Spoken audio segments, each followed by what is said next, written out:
guys. So ituturo natin ngayon kung paano gamitin ang manubela or ang steering wheel. Okay. So sa paggamit ng manubelang to, kailangan ang hawak nyo ay 10 o'clock and 2 o'clock. Right? Pwede rin kayong humawak sa 9 o'clock and 3 o'clock. So parang imagine meron kang relo. Itong sa taas na gitna 12 o'clock to sa relo, di ba? Tapos sa baba naman is 6 o'clock. Sa kaliwa 9 o'clock. Sa kanan 3 o'clock. So kung gusto mong humawak, either 10 o'clock, 10 to 2, or 9 and 3. So yan po ang tamang hawak ng manubela. Okay? Ngayon, kung halimbawa kailangan mong kumaliwa or going left, mag-change ka ng lane, for example sa sasakyan, no? Kung change ng lane, usually slight lang yung ginagalaw natin sa manubela. Sa steering wheel, kailangan hawakan nyo lang to at pwedeng i-maintain nyo yung kamay mo lang dito to the left, okay, or to the right, then balik sa gitna para bumalik kayo sa lane nyo, sa tamang straight lane. Kasi kailangan pag once na nag left kayo, kailangan babalik kayo sa straight, no? Para hindi kayo lalabas sa ibang lane. Now in the case of kailangan mo mag-maneuver left, may sharp left turn, usually kapag ang daan ay from here tapos intersection, tapos gusto mo kang maliwa, kailangan magstay ka sa leftmost, and then kailangan ang maneuver mo full left or almost full left. So paano natin gagawin? So madali lang po. Tandaan, kapag nasa gitna kayo, alright, nasa gitna, meaning yung sasakyan nyo, yung unang, yung dalawang unang gulong nyo sa harap, okay, naka-straight, para mag-left ng todo, leftmost, usually itong gitna na to, ikot ito ng dalawang beses. Okay? Meaning, kapag umikot itong logo dito ng dalawang beses, 1, 2, ibig sabihin, sagad na kayo dun sa left. Alright? So, let's see. So, ikot ako dito. So, 10 to 2. Left.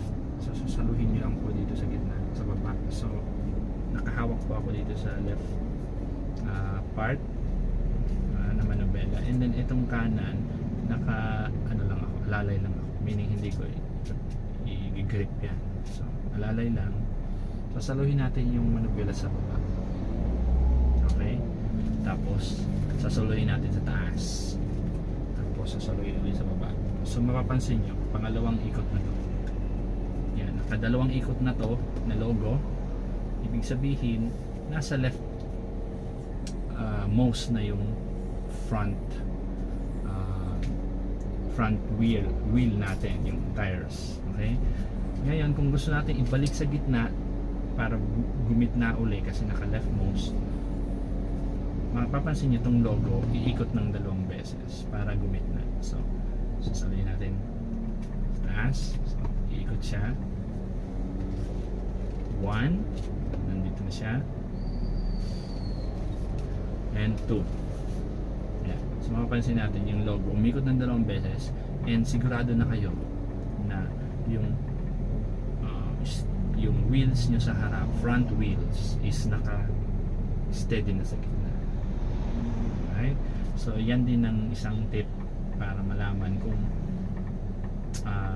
nasa tamang position ba siya, kung naka straight. Usually ginagawa natin yan kapag magpa-park tayo, hindi natin hinahayaan. For example, nasa kalsada, straight kalsada kayo, nag-park kayo, for example sa mga malls, straight naman siya, hindi naman siya naka-hang or naka-uphill or downhill. So usually naka-straight lang yung gulong sa harap. So para malaman nyo yun, kapag once na nag-maneuver kayo, nag-leftmost kayo o rightmost kayo, mag-count lang kayo ng 2 beses na full rotate and gigitna na yung front wheel. Okay? Kasi minsan may time na nakakalimutan natin na yung front wheel, pinatay na natin yung engine, yung front wheel para natin tabi. Okay, so para straight. Ganun po yun. And take note din na kapag kukuha kayo ng lisensya sa LTO, hindi kayo papasa kung pagkatapos ng pag-park nyo ay tabingi yung front wheel nyo. So make sure makaayos. Alright? So ito na po yung gitna. So to test na nasa gitna na nga tayo, papaandarin ko lang ng konti. Aabante to. Okay, straight po yung takbo ng sasakyan ko. Okay. Alright. So kung gusto niyo naman ng rightmost, papark ko lang. Kung rightmost naman, alright, so hawak kayo sa right hand mo and then bababa nyo. Ito, alalay lang. And then saluhin nyo yung manubela gamit ang left hand nyo. Tapos ito naman, sasalo sa taas. So, isang ikot, pangalawang ikot. Yan, so nasa rightmost na yung gulong natin ngayon. Kung ibabalik naman natin, alright, so yung left, going left, hawak to, alalay, salo sa baba, 1, then 2, yan. Okay, so ganun lang po kadali kung paano gumamit. Ngayon, more on practice na lang to para magawa natin ang tama. Ngayon, bakit kailangan side ang paghahawak? Hindi kasi ang ibang driver ang ginagawa is ito, or yung iba nagko-cross pa siya ng ganyan, no? So for safety po, kailangan po ang hawak sa gilid lang. Bakit? Kasi any moment ang accident, anytime nangyayari. So let's say example, may example na ganito, kakaliwa lang ng konti yung sasakyan, pero ang ginawa ng driver ng ganito, no? Ganito.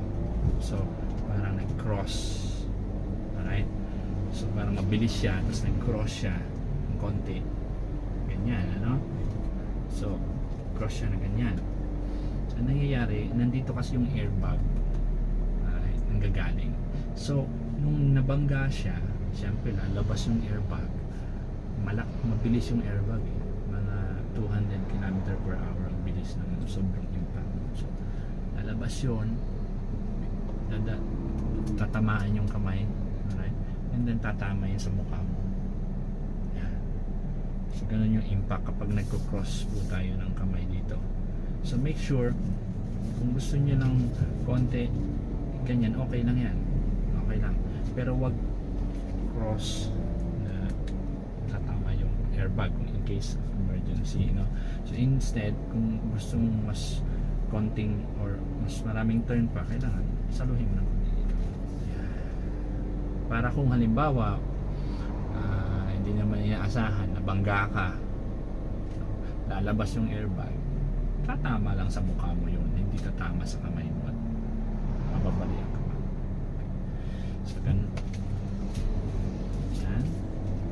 And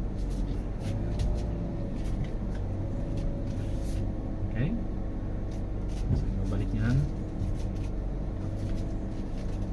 Yan. Yan lang po kadali. Sana may natutunan tayo ngayong araw na to. Salamat.